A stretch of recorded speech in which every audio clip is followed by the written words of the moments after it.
Nobody thinks that there's anything worth stealing in my rig, which there's not, so don't steal from me. But, Hi everyone, welcome back to our next video. I'm here with Brian and Autumn, my two favorite people in the world. And today we want to answer some questions that you might have when you decide to go on the road and you're telling your family and friends. They will come back with a response, generally negatives. Fortunately, sometimes it's very positive, and that's a wonderful thing. But a lot of our family and friends are going to be very concerned for our safety. And the odds are really good that many of you, if you're new to the road, are very concerned about your safety as well. Is it dangerous? Will I be attacked by a wild animal? Will I run into a gang of criminals? And will I be in danger? Those are really valid questions. And we want to try and help you answer those so you become comfortable with it. And then that you can comfort your family and friends when they raise those questions. So Autumn, today, you want to get us started on this question? Yes, absolutely. So I can share that this was one of the greatest concerns of my parents because they want me safe.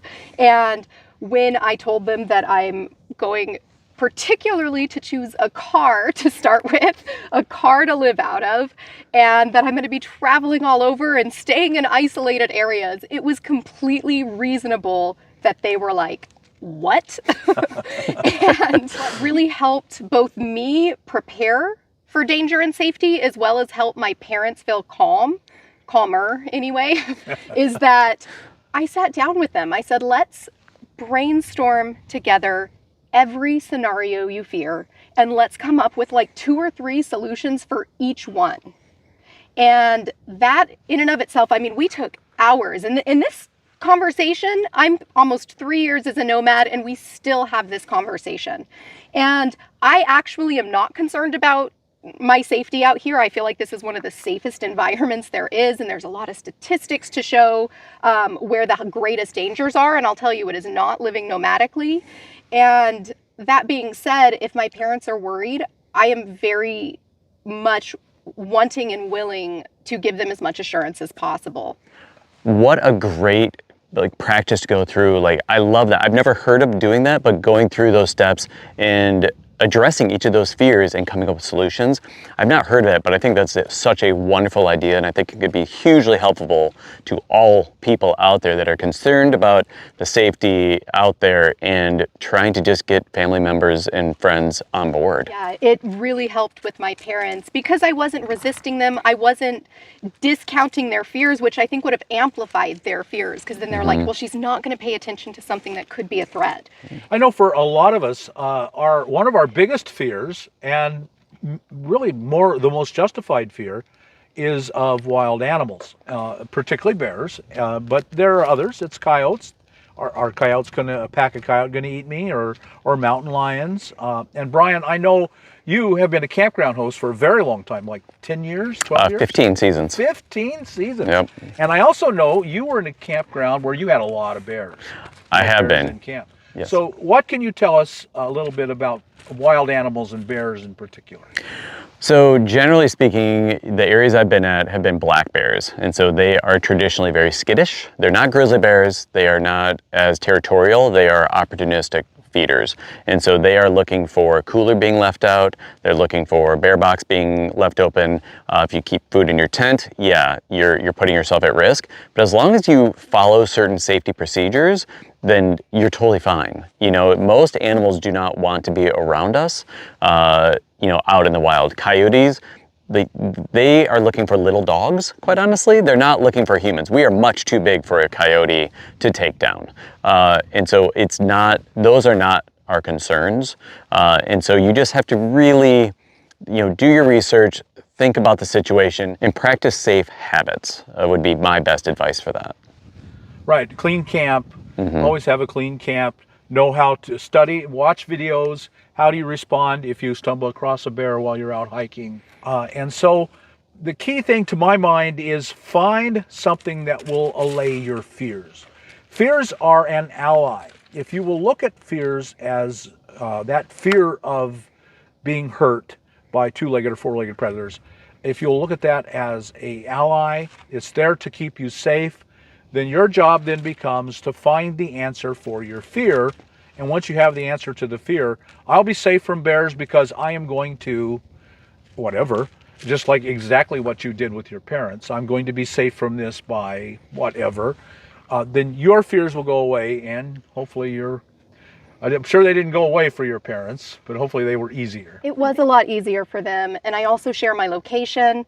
And there are just, I think, a few other things that both help my own fear, but also people who love me, which is really practicing trusting my gut. Really, if something is uncomfortable, it doesn't matter if I logically understand it or not. This is where fear is such an ally. There's a wonderful book by Gavin DeBecker called The Gift of Fear.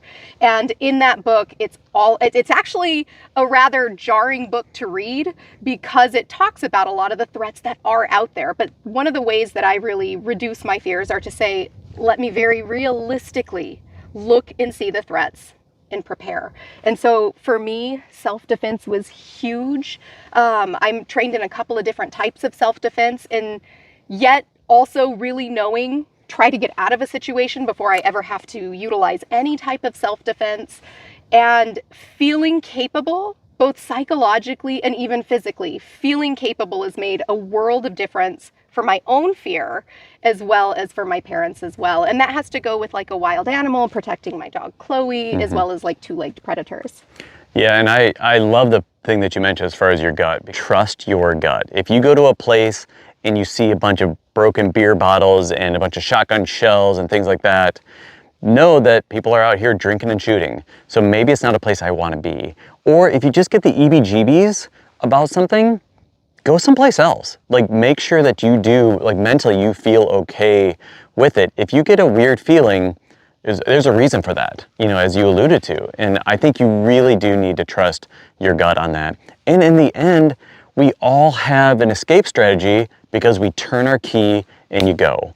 And so, and whether that means I leave my chair outside, that's okay. If it's criminals are looking for the easy mark, and coming out here where they have to really search for you isn't as easy. In a city, there's so many more targets.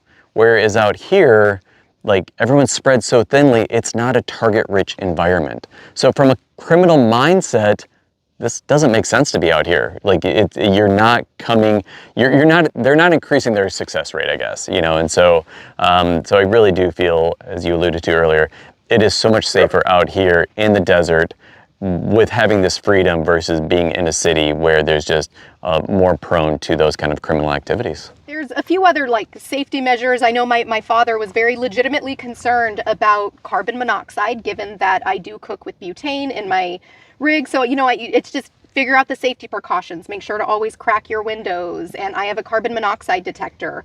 I have Chloe as a guard dog. Also parking. Like, one of the greatest causes of nomad death is actually getting hit when you're parked in a vehicle. So really having like selective, safe parking strategies is really important.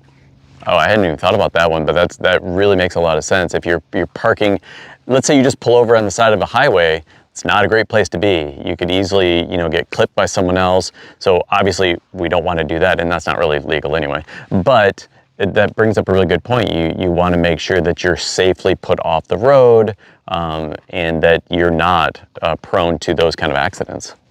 Yeah. So I think there's just no question that for women out here, there is more fear, and I think their fear is more valid. Do you have any specific advice for women, how to stay safer?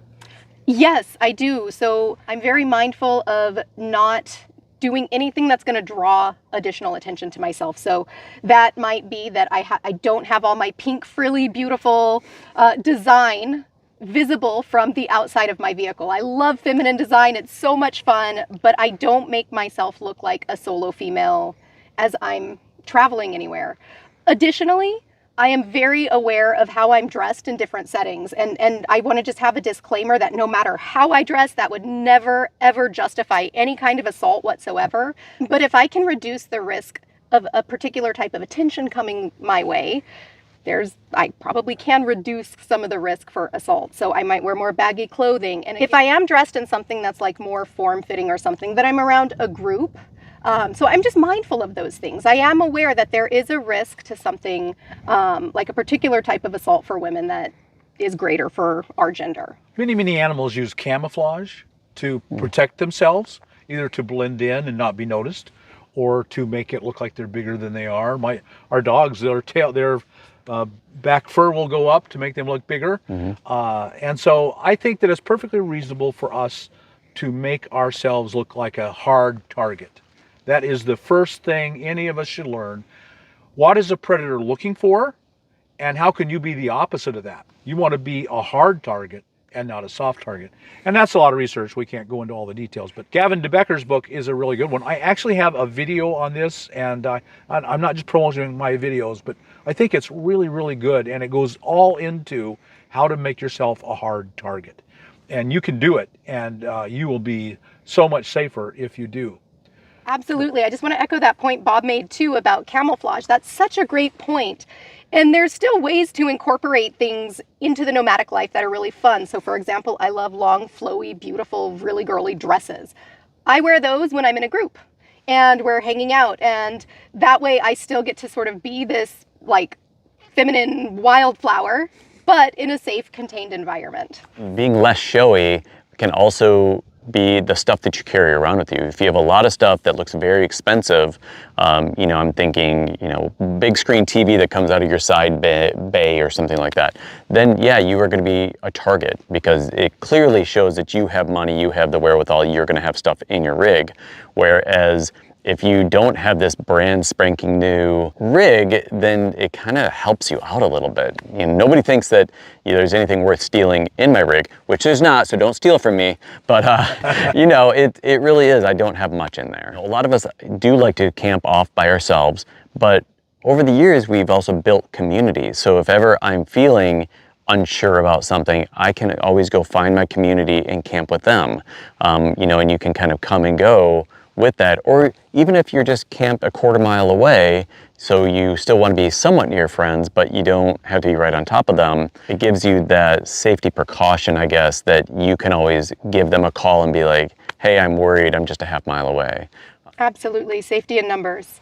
Very, very much. So folks, I hope this has been really helpful to you, that if you have family and friend who are concerned about your fear, if you still have fears, if you're thinking about going and becoming a nomad, but you're still concerned about all these fears, I hope that has allayed your mind and calmed your fears. And that's the best thing you can do, is directly address them. This is what I'm going to do. Boom, boom, boom, boom, boom. If you have an answer for your fears or your family and friends' fears, then you're going to be much, much better off. And again, I have a lot of videos on this topic, so I really would encourage you to check those out. So if you got anything out of this videos, then like us on YouTube, subscribe to the channel, hit that thumbs up button, and we'll talk to you on the next video. Bye now.